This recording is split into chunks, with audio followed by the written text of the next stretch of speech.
Hello, everybody, and welcome to the Benchmark Podcast. I'm joined by my brother. Say hello, brother. I can pronounce podcast. And we are in the middle of season 4. It is the time of healing. It is the season of healing. Yes, it is. This is the second episode of season 4, at least. You know, depending on if we record, if we have more up earlier, it is.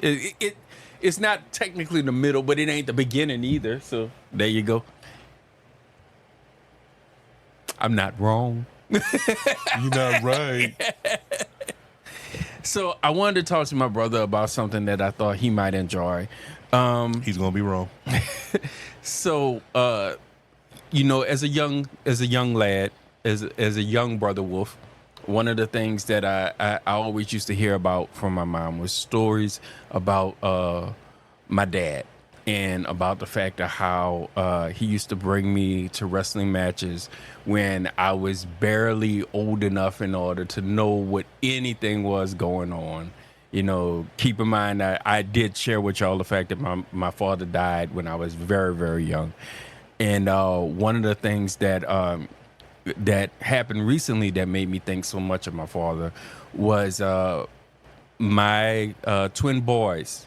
They watched their first premium WWE event, and they got a chance to see all of the festivities. They got a chance to see all of the fireworks and all of the things that were going on.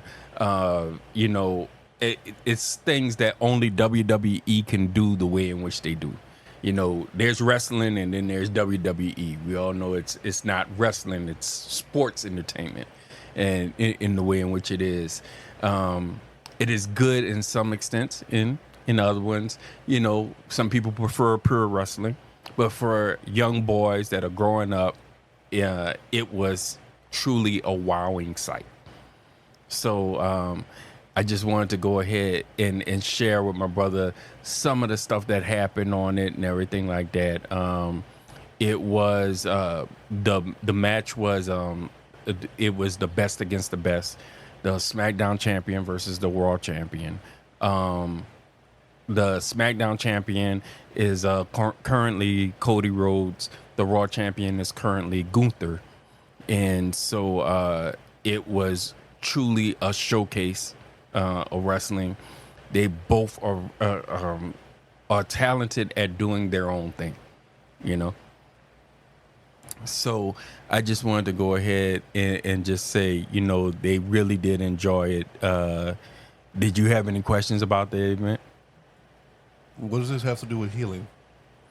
Well, I was just thinking it was just a feel-good moment. But if you don't think it's a feel-good moment, I can tell you. I mean, that's good for them. They had fun with their dad. That's great. Man, that's why it's healing. Heal what? It would heal whoever would think about it. Oh, that's wholesome, you know, something like that and everything like that. To watch grown men in their underpants beat each other up.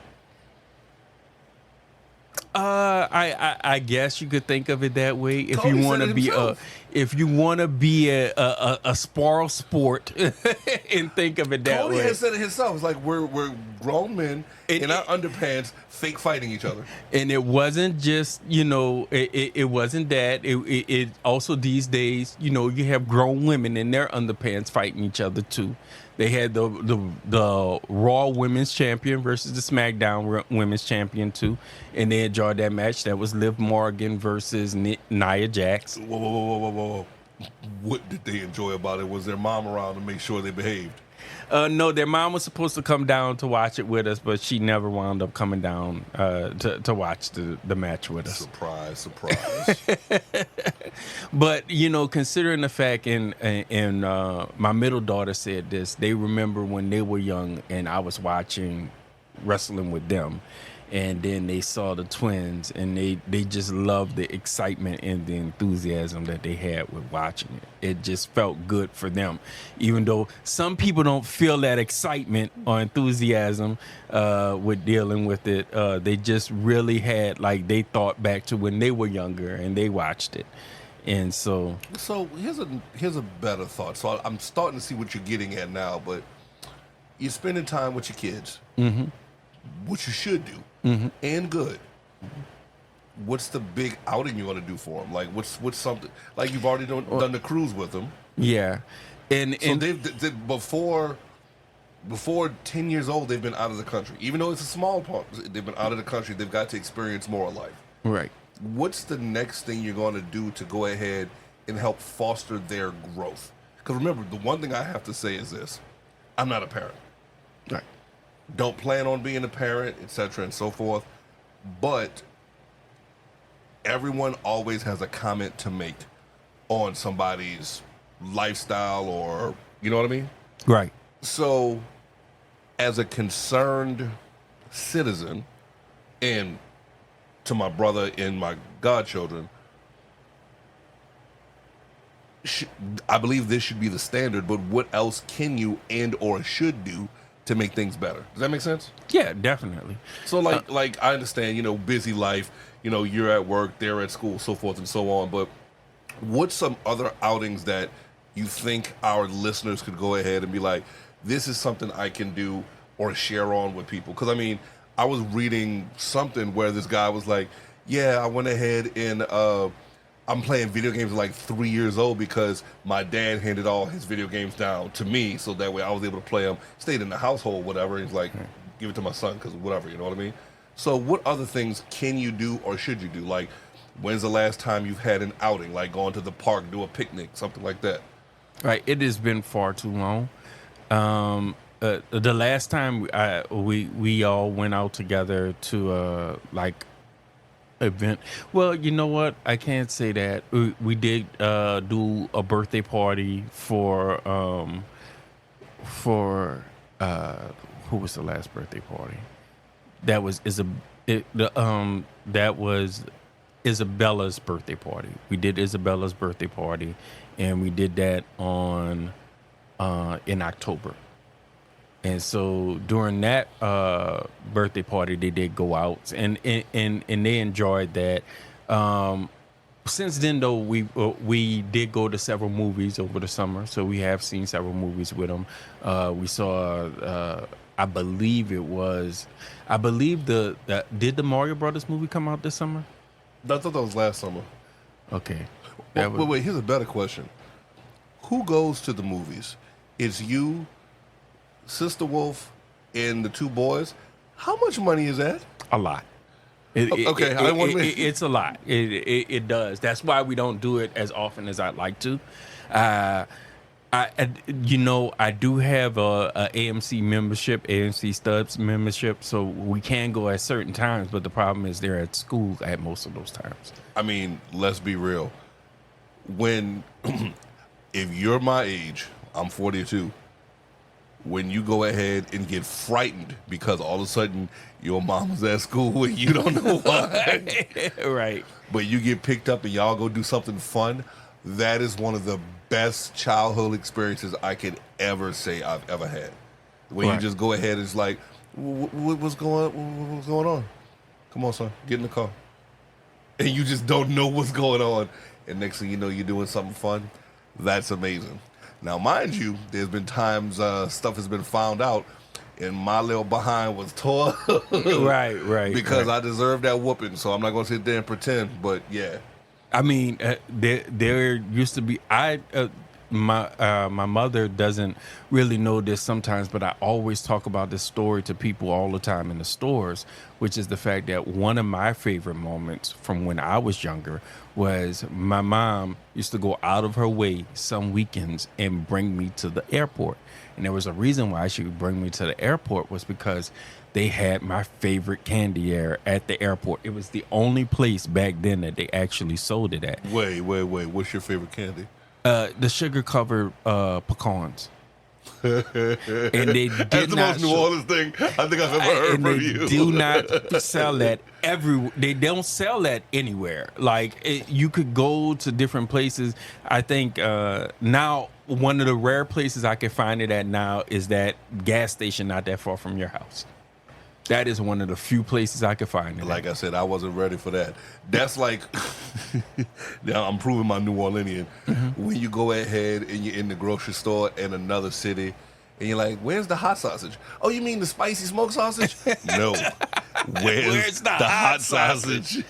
If you know, you know. If you don't, you don't. I mean, it was funny because for Halloween, I was dressed as Dr. Facilier from Princess and the Frog.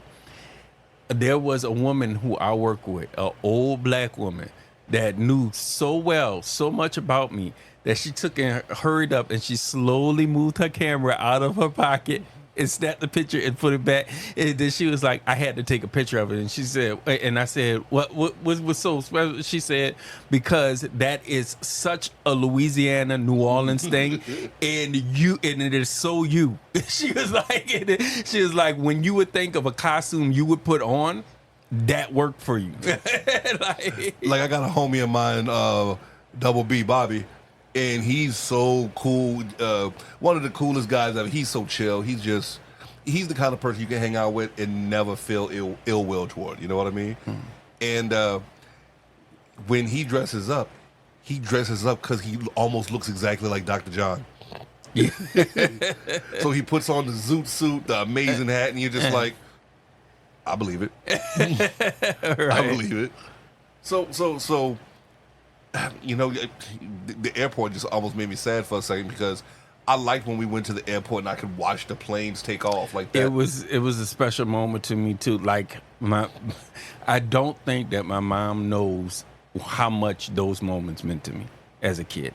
You know, I'm gonna tell you right now, it's trying to explain some things to the younger generation, like the fact that you had to have your TV on 3 to play some video games. Yeah. Being able to remember that gas costs under $1. Yes. I remember, and this is going to show me older than you. I can guarantee you.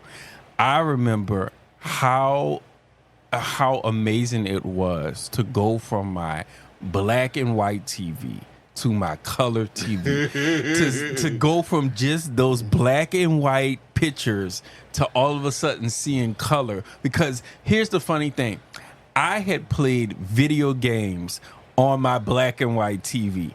But the fact that looking at those looking at those video games on a color TV, the difference from it, the game was double dribble. Jesus. Double dribble. Banana shot. Most cheating ass move. Don't make no. Credit to Family Guy for knowing that. Yeah, but that whole moment, I mean, it really goes to show the coming of age, the growing older, the getting to see that next generation get up. And, you know, like, do you know how I had to explain to somebody what food stamps are? Because I said food stamps instead of like saying WIC or whatever. And they're like, what? EBT, yeah. And I'm like, yeah. Food stamp, like stamp. And they're like, what? I'm like, I'm old. I can't explain this. So I was going through that before with my sons, and I was like, yes, they actually used to have them like cash almost. Like a book, yeah. Like cash, and you had to actually, you know, give them to the person. You didn't have it on a card that they could slide and everything like that. And they're like, what? Like, I don't even know. I'm the kind of person who loves to read, and I like having the physical copy. So I wouldn't even know how to teach a child how to read a newspaper now. See how you look? But like, case in point, we knew how to read the comics when we were young. And then as we got older and found more things interesting, we looked like, okay, I need to look at the sale flyers, or I need to look at this, or I need to look at this for school. And you knew how to read the newspaper. How many kids you think nowadays know how to read the newspaper if it's not go to the XYZ website and put it in? I'll tell you this. I haven't seen a person under the age of 40 get a newspaper. And I've been in retail a long time. I've been at a lot of locations with newspapers. I have not seen anybody under our age group, basically, get a newspaper. I don't think it even... I mean, I don't even know if it's... Is it a worthwhile endeavor to still have them? I don't know how they make money off of them. There's a newspaper guy that delivers to our store all the time, and he delivers every day. He delivers 4 papers, and some of those days they don't sell, and they just sit there. And so, a few days he has some monumental occasions, once in a lifetime things happen. Yes, those papers sell out. But most of the time they just sit there. And especially since nowadays print media costs so much to produce, and most of it is advertisements. And it's still like a lot of people don't know. Do you know how much does a newspaper cost nowadays? I don't even know what the New Orleans News, because it was the Times-Picayune. Didn't it get folded into something else? It's combined with that. It's now the New Orleans Advocate. Yeah, I thought it was the Advocate. So there's always the daily, and then there's the Sunday edition. And that's why I said I remember. I'm saying just the daily newspaper. How much do you think it costs now? I'm gonna say $125. $2. What? Daily newspaper, $2.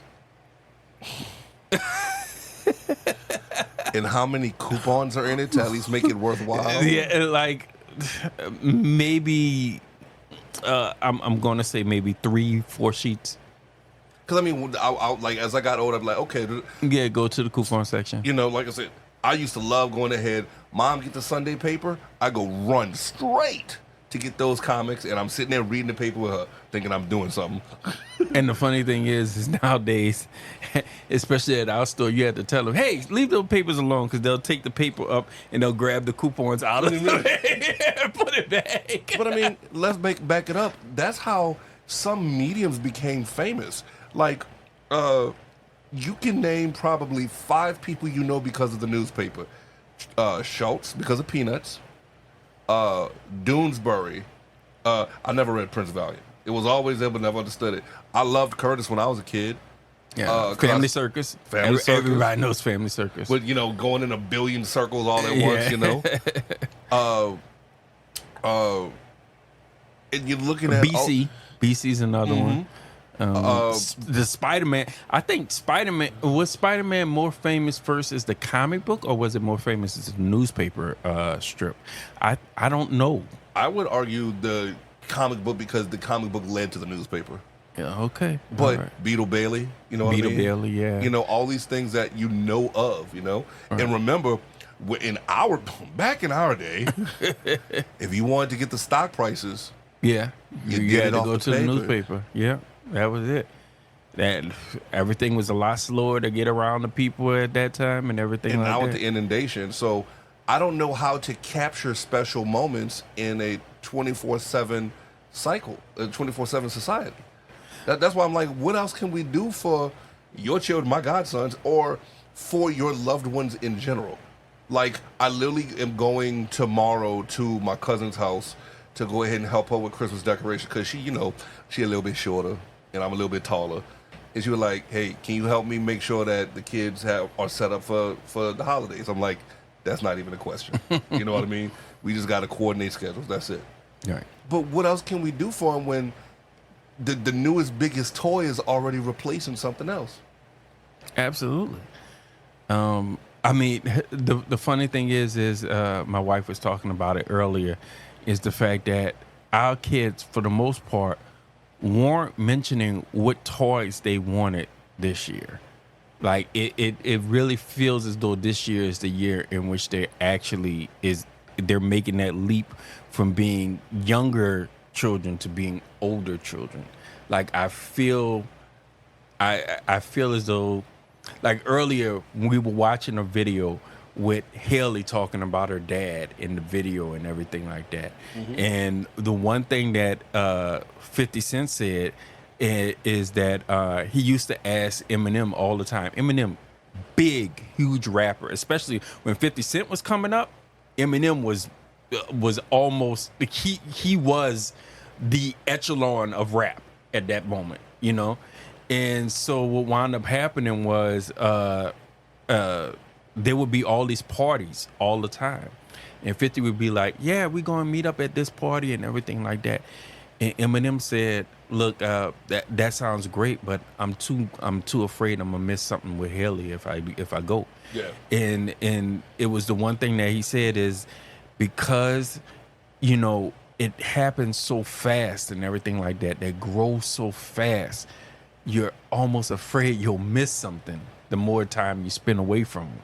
And it feels like the older you get, the faster it feels like it's going. Like it feels like before you know it, they go from wanting to play with action figures and toys and everything like that to now now they're wanting to play with games and stuff like that, mature rated games, and then they go up from mature rated games to going up to cars, and then they go from cars to now they have boyfriends and girlfriends, and then it happens so fast that it feels like it just when you're a parent, there's a moment in which you're holding your child when he's young and or she's young, and then all of a sudden that's when time is slow, but then it's only a matter of time before it starts speeding by so fast.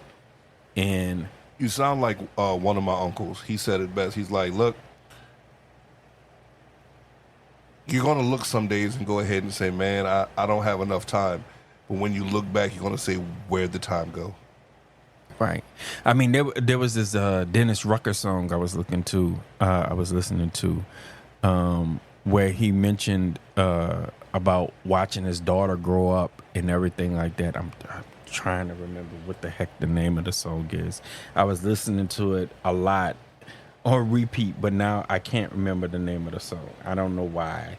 But it's because you're getting older. it is exactly because I'm getting older. But what wound up, it's one that he's really well known for. Who? Dennis used to be Hootie from Hootie and the You Blowfish. mean Darius? Darius, yeah. I'm sorry, Darius. I'm like, who the Rucker. hell is Dennis? Darius Rucker. I mean, I know I'm out of date with some things, but Right, and there was it won't be like this for long. There's a song called "It Won't." Have you ever heard it? have heard it. Yes, can remember it. No.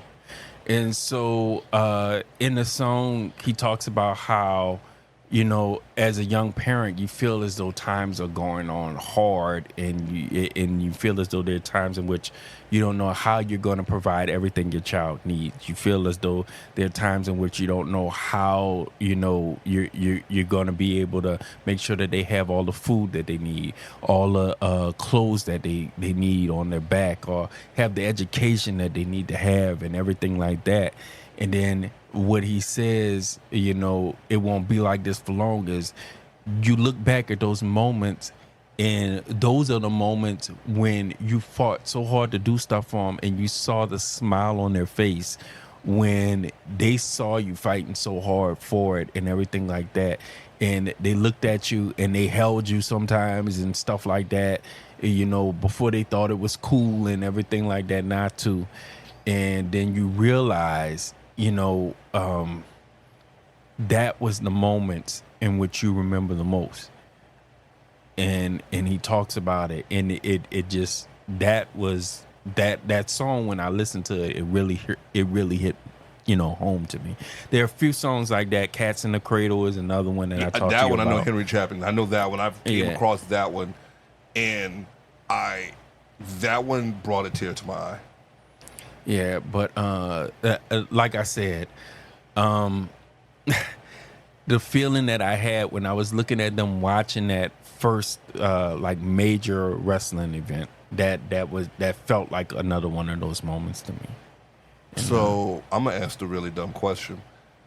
I have a few, not as many as I would like to have, but I have a few photographs, actual pictures. Do you have photographs that you go ahead and have, or is everything just digital? Unfortunately, I think this day and age, everything is digital. Especially, I had so many photos before Katrina, yeah, and everything like that. I had so many photos back then, but now I don't. No, look, I get you. I'm not even mad or judging it. It's just one of those things where, you, did you see the Karate Kid with Wilson in Taraji? Yes, I did Remember when watch they? that. I mean, nobody does it anymore. But when you see the height marker, you know what I mean. You're You right. just see that. Right. One of the houses we were looking at in order to look at possibly purchasing had a height marker on the house, and the twins were like, "What's that?" You know? Yeah, I didn't. For those who might not know, what'll happen is after a set amount of time, usually it's a birthday, you go ahead and get your back put to the wall, and somebody will take a marker and literally say at X years, you know, you were this height, and you can literally see the growing up. You know what I mean? So, I mean, and going back to what you said, if you hadn't seen it already, when Haley surprised Marshall with the jersey, he's like, what's going on? And then he saw it, and then Eminem's going to be a grandfather. Right. You know, we're getting old, guys, but circle of life and all that, right? Right. So, I mean, is that, what's something that you feel that you're not doing for your children that somebody on the outside like myself could help with? I think the thing is, and I think almost most parents feel like this, is, man, there just doesn't seem to be enough time. It just doesn't seem to be enough time. Time for what? Time to spend with them? Time to... Yeah, it feels as though, and there's nothing anybody could do for that, but you work so hard to provide a good life for them, to have a chance to have a great life for them. And, you know, it's good work that you're doing. And sometimes, you know, you get paid a decent amount for it, but it's something you give up, you know? You give up that moment of being with them.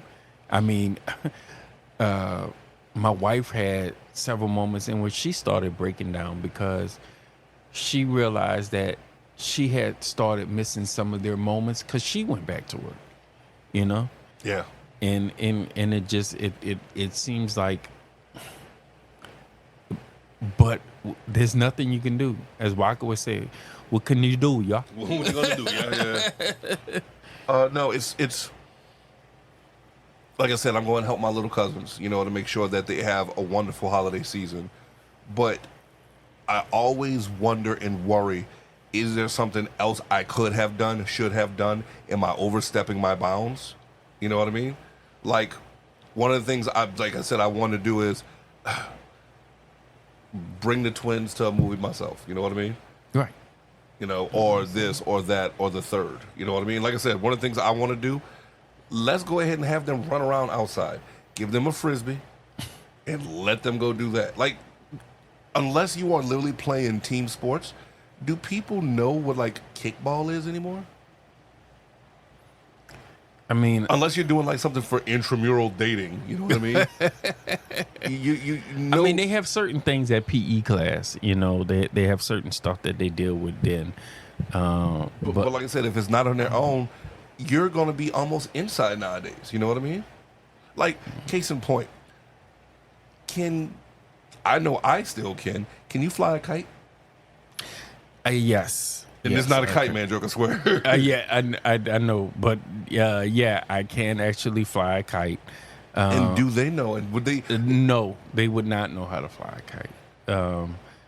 It's got to be, first of all, it's got to be a windy, non-rainy day. And in New Orleans, that is not exactly too easy to come around. Man, there's a few places you could always do it, though, because one of the things I always did, ran on the levee. You can go ahead and get that push right by the water. And then right by the lakefront arena, you can always do that one. That's where we'd always go do it. You know, their mom would have like 5 dozen heart attacks. Going to the lakefront arena? No, the levee. The arena's fine. The levee part is there. Unfortunately, this is part of those where it's like, you'll appreciate this. I was at the bar and I'm chilling with a friend of mine, right? And he's in the medical field. And this is part of where I might be a little callous, but I saw somebody go ahead and hit the ground. Now, it wasn't like painful hit the ground, but you could see them kind of slumping over. Now, I knew they were with somebody, and he was about to march over and say, stop. They're kids.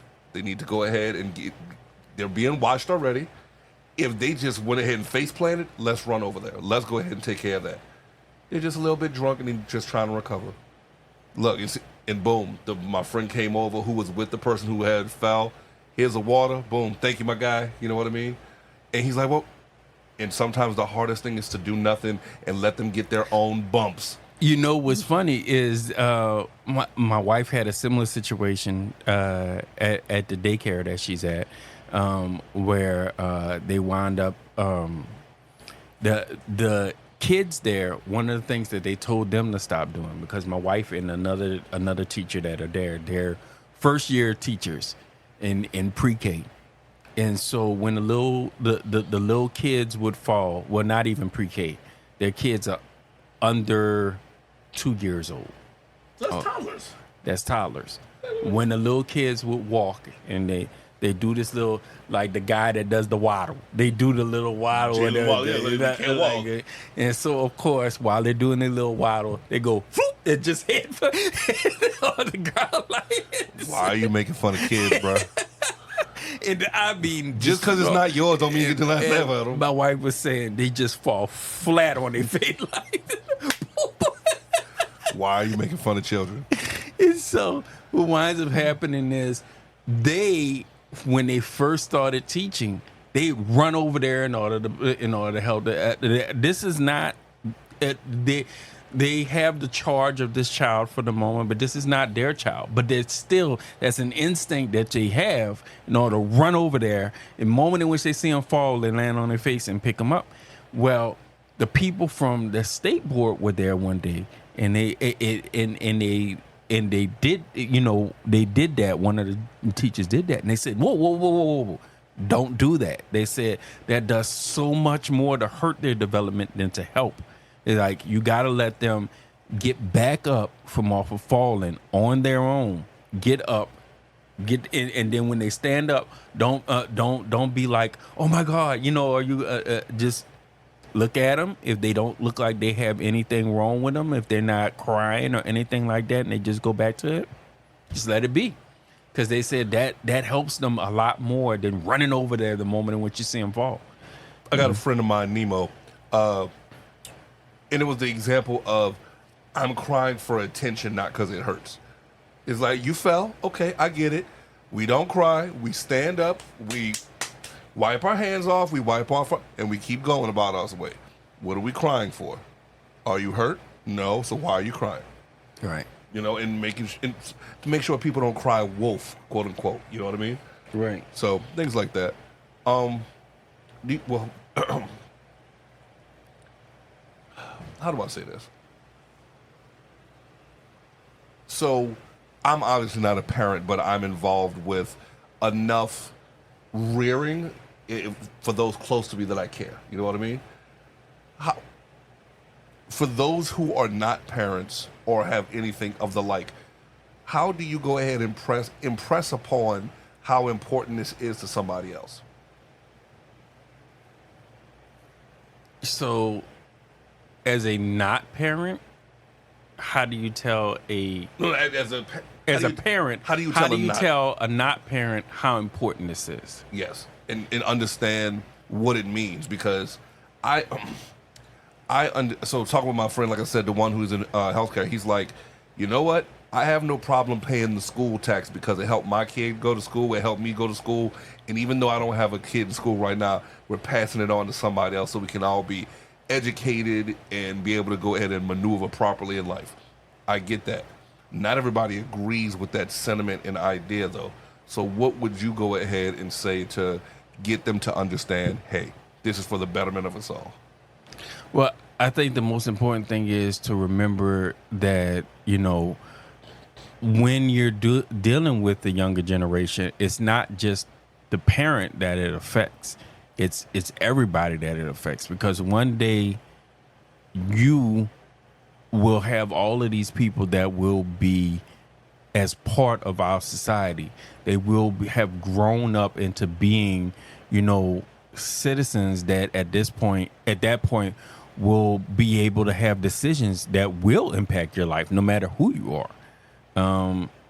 There are kids out there that will one day. There's a kid out there right now that will one day be a president. You know, that person is a kid, and they will become a president. It's inevitable as that happens. So, do you want that person to have the best education that is available to them, so that they'll make the right decisions? When you know that they'll have decisions that will affect your life and will impact your life, because it's guaranteed it's going to happen. And so that's the most important thing, is to realize, is the fact that even though these people, you see them as not having anything, even though these kids, you see them as not having anything to do with you, one day each one of them will have a say so by either by their voting or by their actions that will make a huge impact on not just your life but on the world as a whole. I mean, well said. I try to say it this way. It's like, hey, don't you need somebody to cook for you, care for you, clean for you, maintain your infrastructure? You know what I mean? It's not a one-man job. Right. I don't know anybody that can do all that by themselves. So we need educated and hardy people to do this, right? Right. I mean, I guess that's what the main thing is. Just remember that we're raising a new generation, and we have to spend that time with them in order to go ahead and foster. Even if you don't have a child out there, there used to be. I don't even know if they have this group anymore. When was the last time you heard of Big Brothers? I'm just shooting one off. Maybe about 5 to 7 years ago. Somebody told me, it's like, why don't you be a big brother? And I don't even know if they have that stuff anymore. I'd assume it'd be through a church. But I don't even know. I mean, mentorship, that's going to be for another day. But part of the problem is that there's so many different perceptions when it comes to men with kids, where if it's not your own, it's automatically bad. Right. And so therefore, as a single man, I'm going to be looked at negatively. Even though I might have some of the best information to pass on to you, that's not something I want to go ahead and engage with. I mean, but then the huge drawback to that is that so many people need that male figure in their life when they get older that they missed out of. Take for instance, okay, so you'll laugh at this quite a bit. At both of the jobs in which I've worked at, both of the most recent stores I've worked at, I'm known as the dad at the job. The way how they say that is everybody goes to me like I'm their dad. I'm their father. They go to me for advice. They go to me because of the gray hair? Some part of that. But at the end of the day, they go to that figure because honestly, a lot of them didn't really have one when they were growing up. And I realized that the more and more I look at them, and they're like, well, as a male, what do you think about this? And they're like, as an older guy, what do you think about this? And they're always saying that. And that's the drawback of that, I don't disagree. It's just one of those.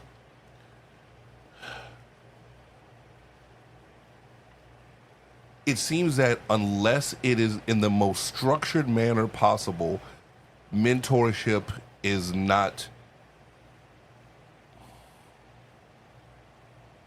You have to do it through somebody else's program. It can't just be a one-on-one discussion. Right. So, for example, do you know how I learned how to tie a tie?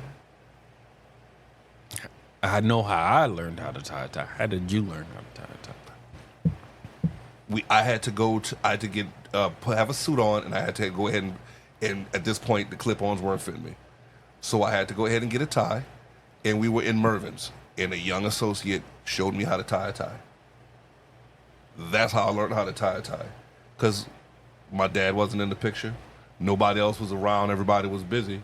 So I had to go ahead. But it would have been nice to have somebody to do what? Show me how to tie a tie. Right. I mean, I've shown a few young men how to tie ties myself. Like this is one, and nowadays, YouTube and whatnot, good, dandy, whatever. But we're not even. We're losing standards of etiquette and behavior by not engaging with the older generation and by rebelling so much. I agree with that. Because there was a cat who I wanted to knock him out, but he would have won the fight. Like, he's military, he's way more in shape, but you could see the punk in him. Like, he just wanted to go ahead and argue and yell and did not want to have a conversation. And he was willing to tell me about me, but he wasn't willing to go ahead and admit to any of his own flaws. Of course. And at that point, I was like, dude, you can go. Here's some rocks. Go kick them. You know what I mean? And I'm sorry for your trauma. But since you refuse to go ahead and address it, that's got nothing to do with me. Sometimes you got to do that.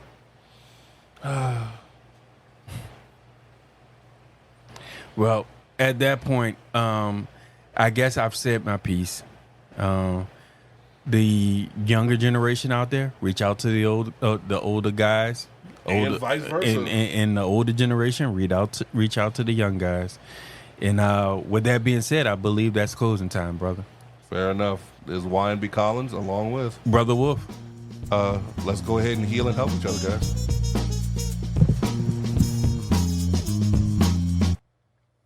Thank you for listening to the Benchmark Podcast, a product of Benchmark Media, LLC. We would like to remind our listeners that the views and opinions expressed are strictly the views and opinions of each individual and does not reflect the stance of Benchmark Media. Any opinion stated is not to be construed as professional advice or help. Our intro and outro but music thankfully we all is wearing Acid pants. Trumpet by Kevin MacLeod, licensed under Creative Commons. Contact us at therealbenchmarkpodcast@gmail.com. Thank you, Kevin. Or our website, www.therealbenchmarkpodcast.com. Yes. Donate to us, paypal.me/benchmarkmediallc, Please. or the Cash App, $TheRealBenchmark. Thank you very much. Okay, you can buy him a drink on this one. Just this one?